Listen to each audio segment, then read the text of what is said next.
Okay, so, you know, in Magic there are like classics of Magic. So, and one of the classics of Magic is not only pick a card and I find it, because of course, and I did that earlier. So, one of our favorite things in Magic is we love to make predictions. Yes, oh yeah, we love to do that.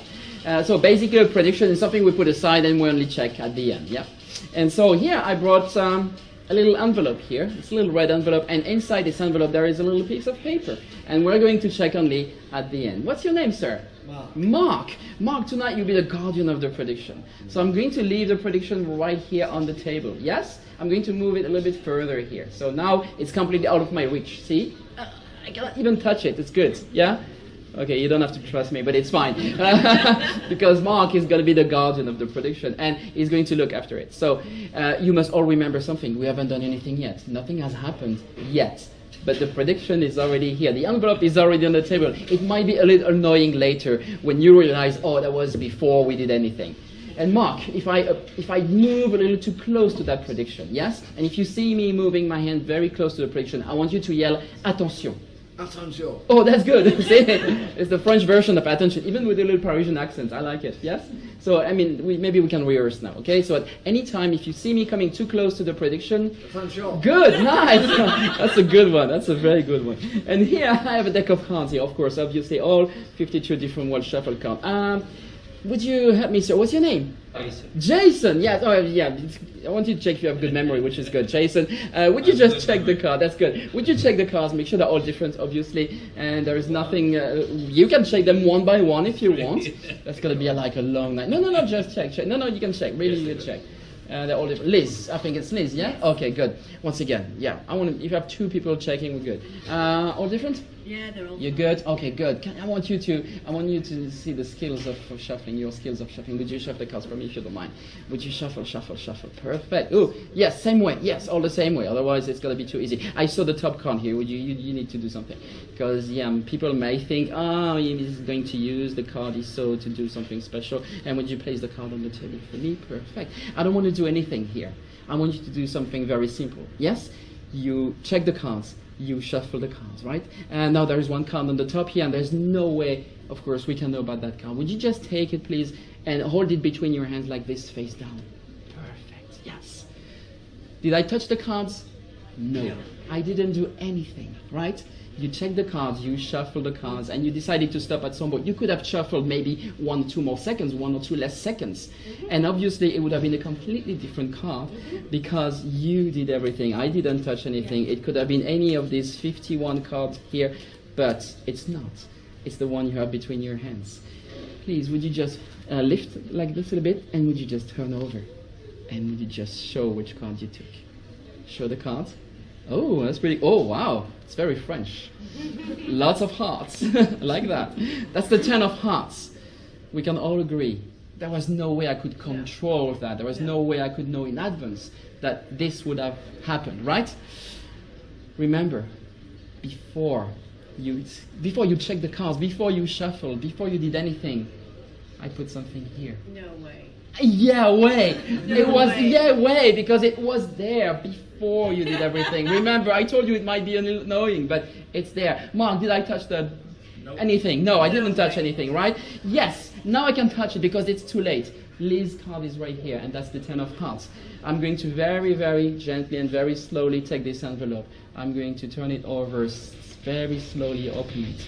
And there's a piece of paper inside here, and that piece of paper, there is the 10 of hearts. It's a freaking miracle, and I want to hear you loud, so make some noise, because in that envelope here, there is one piece of paper, and on that piece of paper, one card only. Yes, of course, the 10 of hearts.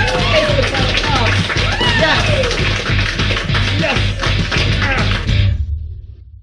I created the Boris Wild Mark deck, and the 3 key elements, I would say, of my system is that when you spread the cards like this, unlike many other mark decks, you can have access to all the marks, and you can see all the cards here. The second point is that you can find any card quickly in a few seconds only, just like I did earlier with the Queen of Clubs. That's the main thing, I would say. And the third element, of course, is that the marks are really hidden in the design, so it's just impossible for anyone to find them. But still, they are very visible for you because, as you could see earlier, you can still check and notice and locate any card quite fast. Yes? So, how does it work? Well, let's have a look at this right now. So now let's talk about the system of the mark deck. For me, the key element was really, and that's what I told earlier, the first one was just to be able to read and to have access to all the marks of every single card when I spread the cards on the table like this or between my hands. Which means that when you think about it, and it took me a little time for that, the marks should be the 3 of clubs here, for instance. Yeah, and that's the card. So this is good, but the second key element I told about earlier is I want to be able to locate very quickly any single card of the deck when it's face down and shuffled, of course. The only problem is that if the cards are spread like this on the table, I can see all the marks, but if I'm looking for the Queen of Clubs as earlier, I still need to look at every single card until I find the Queen of Clubs. Yes? So it's just like reading a book.